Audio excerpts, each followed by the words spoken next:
Ivoiriens sont sur notre plateau et la pluie qui tombe depuis ce matin avec les embouteillages et tout ont eu raison de nos invités. Aujourd'hui, ils ne sont que 7 dans les tribunes, mais ne vous inquiétez pas, c'est tout autant des champions qui vont applaudir pour 24 personnes aujourd'hui.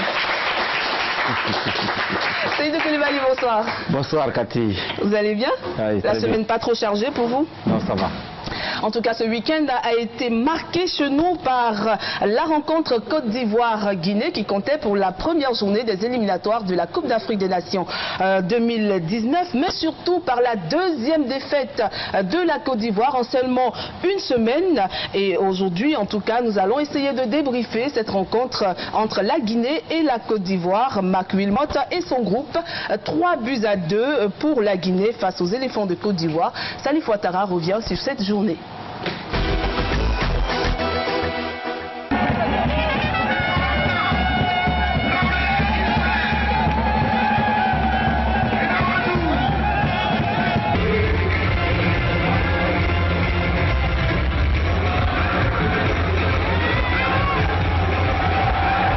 Il est 16 h et la communauté guinéenne, en petit nombre, a déjà investi le virage numéro 15 du stade de la Paix. Surexcités et gonflés à bloc, les supporters du Sili national sont sûrs de la victoire. Peu avant, supporters guinéens et ivoiriens avaient été minutieusement fouillés sur 4 barrages installés à toutes les entrées du stade. Une fouille qui donne des résultats. Couteaux et armes blanches sont systématiquement retirés aux propriétaires. Une fois à l'intérieur, une prière est importante en ce mois de jeûne afin d'avoir la victoire de son côté.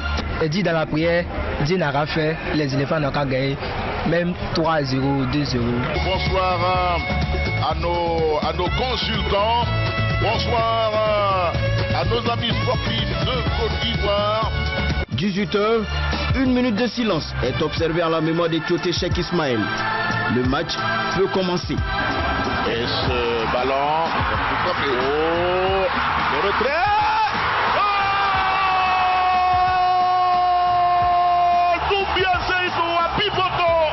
Qui ouvre le score.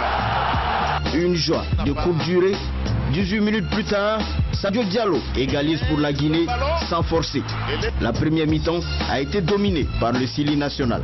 Guinée, tout, Côte d'Ivoire, finish. Côté ivoirien, on a du mal à comprendre le jeu des éléphants. Si seulement si le joueur ivoirien prend conscience, je pense que ça peut aller.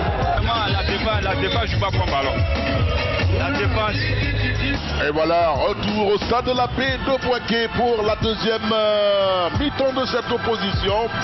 À 2 contre 3, c'est bien fait. Peut-être le deuxième but Maxwell Cornet.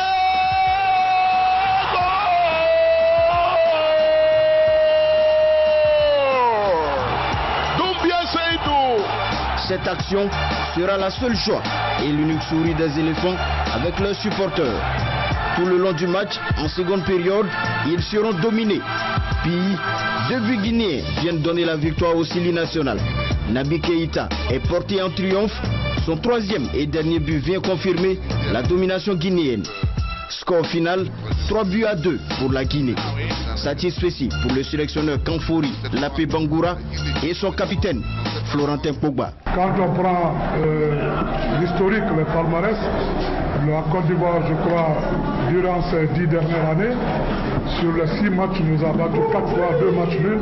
Et aujourd'hui, si la Guinée, avec cette génération, réussit à battre la Côte d'Ivoire, qui est l'une des meilleures équipes de l'Afrique à domicile, c'est vraiment un sentiment de satisfaction, de joie pour mes proches, mes joueurs, ma famille et autres. On a su revenir sur le plan mental.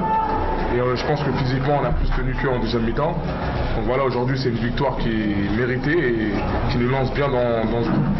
Après la défaite 5-0 face à la Hollande, Marc Wilmot essuie un deuxième revers. Le sélectionneur ivoirien demande du temps car l'équipe est en construction. On a perdu une bataille, on n'a pas perdu la guerre. Il y a encore des matchs. Je sais que le peuple ivoirien demande beaucoup. Son équipe est en totale reconstruction avec des jeunes joueurs. Je demande un peu de patience, mais dans la volonté, on doit encore faire plus et donner plus. Des erreurs, il y en a eu pendant ce match. Pour le capitaine Serge Aurier, il faut passer l'éponge et se concentrer pour les futures échéances. Seuls les résultats sur le terrain doivent être analysés. Aujourd'hui, un coach qui arrive, il prend une décision, il fait ses choix. Si on ne le laisse pas travailler, je pense que ça va être difficile. Il fait des choix, mais il est toujours disputé parce que en Côte d'Ivoire, c'est un problème récurrent. Le brassard de capitaine, toutes les années, c'est pareil. Vous prenez la tête sur des choses, mais qui ne sont pas importantes. On a perdu un frère, ça c'est plus important. Donc, les vos histoires de capitaine, qui n'est pas capitaine, c'est pas un problème. Aujourd'hui, on a perdu un match important, mais on a encore espoir parce qu'il reste 5 matchs. Dernier de la poule, derrière le Rwanda, la Centrafrique et la Guinée, les éléphants ont encore 9 mois. 9 longs mois pour se préparer pour la deuxième journée des éliminatoires de la CAN Cameroun 2019. En mars 2018, Serge Aurier et ses coéquipiers devront atteindre plus de maturité face au Rwanda à Kigali. Voilà le résultat de cette rencontre entre la Côte d'Ivoire et la Guinée. Et la Côte d'Ivoire qui commence très mal dans ses éliminatoires. Oui, de la plus mauvaise des façons, il faut dire. Cette défaite vient une semaine juste après vraiment la déconvenue face aux Pays-Bas 5-0. En 2 matchs, 8 buts encaissés. Il y a très longtemps qu'on n'a pas vu ça avec cette équipe nationale de Côte d'Ivoire. Mais surtout dans ces éliminatoires, il faut toujours gagner ces matchs à domicile. Et la Côte d'Ivoire commence de la pire des façons en perdant ses premiers matchs face à la Guinée. Un adversaire qui est largement à sa portée. On peut trouver peut-être des excuses parce que l'équipe est en pleine reconstruction.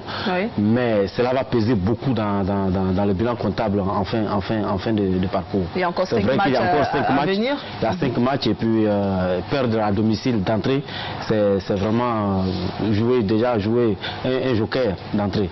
Un petit bilan pour ces 2 matchs de la Côte d'Ivoire, 8 buts encaissés pour ces 2 matchs. Est-ce qu'on doit s'inquiéter? Oui, on doit s'inquiéter parce que face à la Hollande déjà, la Côte d'Ivoire a laissé 5-0. Cela n'était jamais arrivé dans l'histoire de la sélection ivoirienne. D'encaisser 5 buts sans marquer au moins 1. Là, face à la Guinée, un adversaire vraiment à sa portée. On a vu cette défense assez fébrile. Bon, on dira qu'elle est en pleine reconstruction, mais il y a quand même des tauliers. Il y avait Serge Aurier, il y avait Eric Bailly qui était sur le terrain. Est-ce que les joueurs avaient déjà l'esprit en vacances? Est-ce que c'est le discours de l'entraîneur qui ne passe pas? On a vu une équipe qui a joué par intermittence, qui à un moment donné a manqué de projet de jeu, qui n'a pas produit le football qu'on attendait d'elle, par rapport au nom qu'on a, par rapport aux joueurs qu'on connaît, qu'on voit régulièrement, au talent qu'on a déjà eu l'occasion de voir. Des joueurs. Quand vous avez sur le terrain Sio, Doumbia, Eric Bailly, Serge Aurier, vraiment c'est une équipe sur le papier qui fait peur, mais la mayonnaise n'a pas pris, il n'y avait pas de projet de jeu, et cette équipe surtout a manqué de combativité et d'envie. Absolument. Et donc, Mac Wilmot, il va falloir faire donc des réajustements pour pouvoir remporter les prochains matchs des éléphants. Sachez que la Côte d'Ivoire est dans le